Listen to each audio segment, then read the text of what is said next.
My name is Mark Cushway, and at the age of 62, I'm one of the longest surviving people living in the Western world with cystic fibrosis. I would like to share with you some of the things I've learned on my CF journey. Like everyone with CF, I was born with this life-shortening, debilitating disease. I'm a father and husband. I am 7 years post double lung transplant. I work full-time running a marketing communications and corporate partnerships agency. Because of the new life I've been able to receive as a result of my double lung transplant, I've been able to do things I could not imagine. I've been able to see my daughter receive a scholarship to go to uni to study English Lit.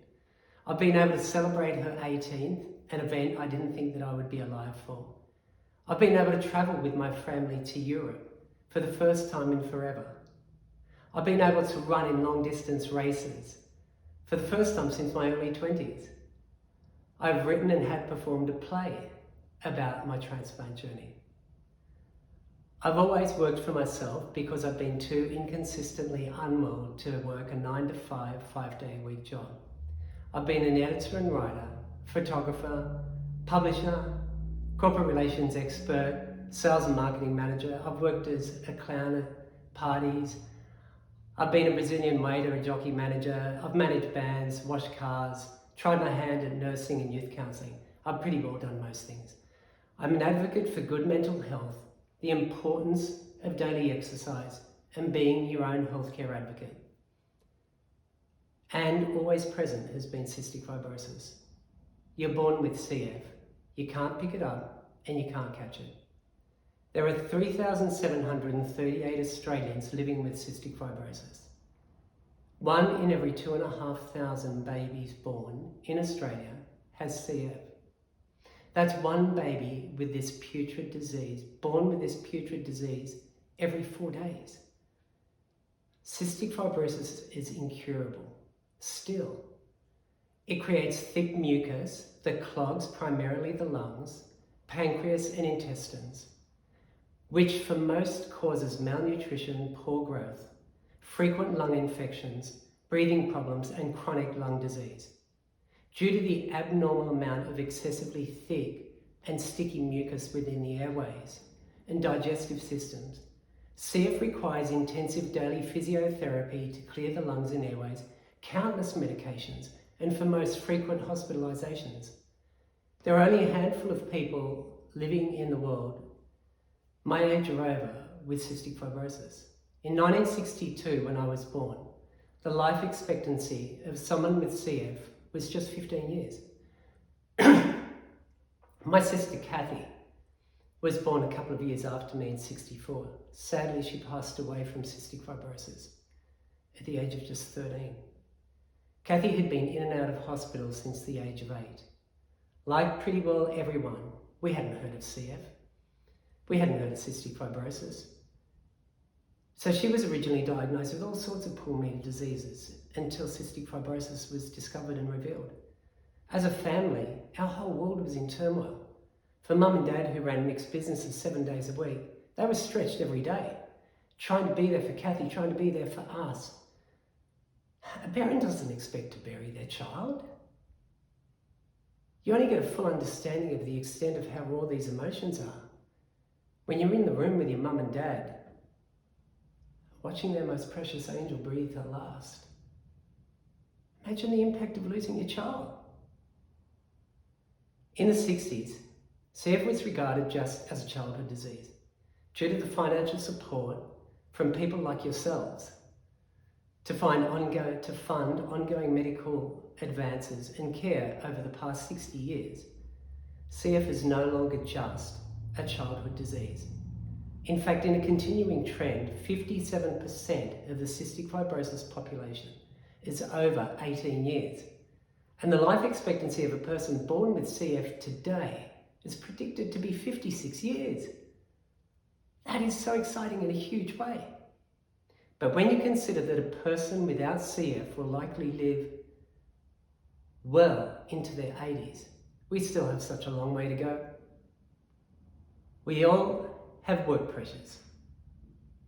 You all have social needs and wants, economic pressures, to-do lists.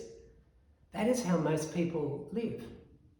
For people with CF, we carry that normal load, then all these layers.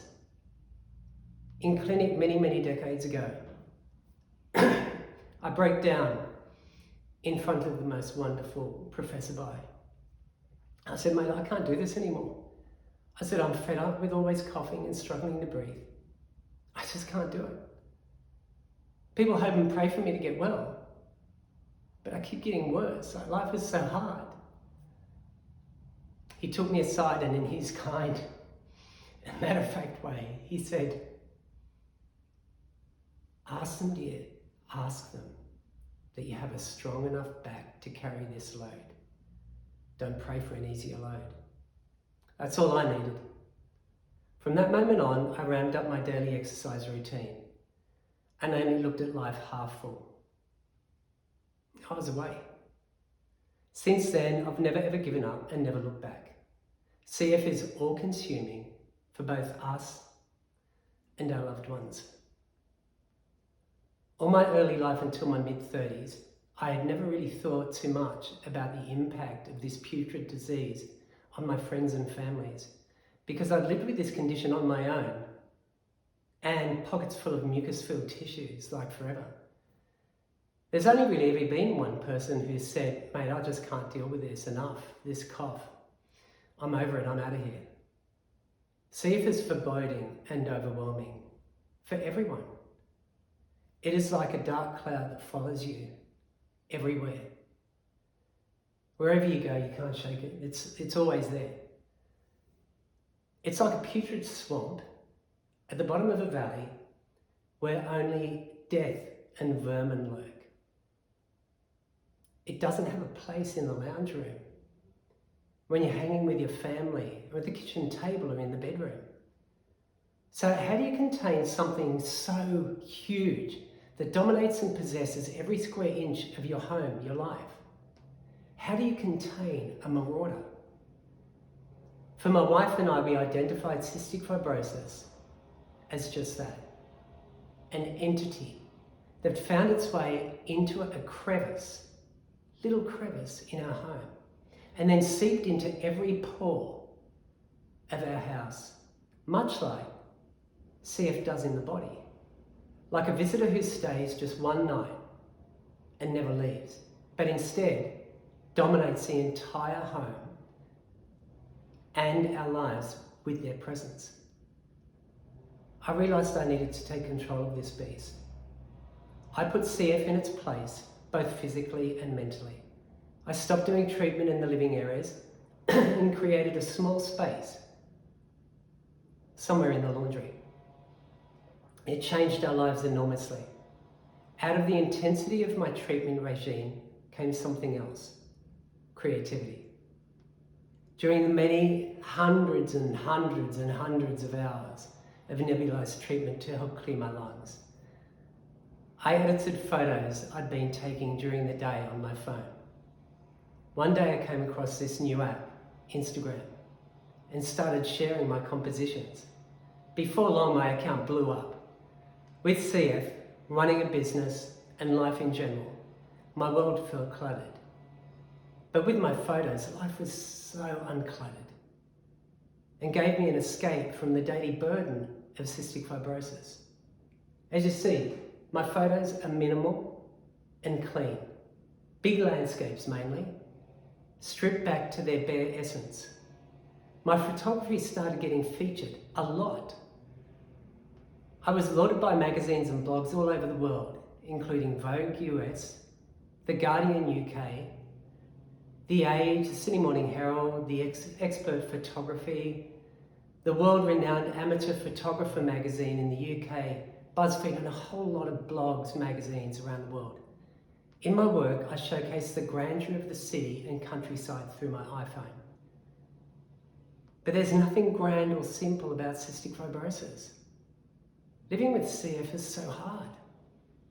Breathing for a person living with CF is like a normal person trying to breathe only through a straw.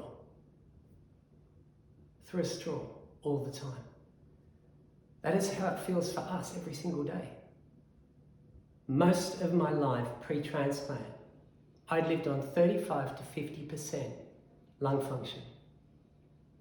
In late 2016, I was told just before being listed for my lung transplant that I'd only have a 50% chance of surviving 5 years with transplanted lungs.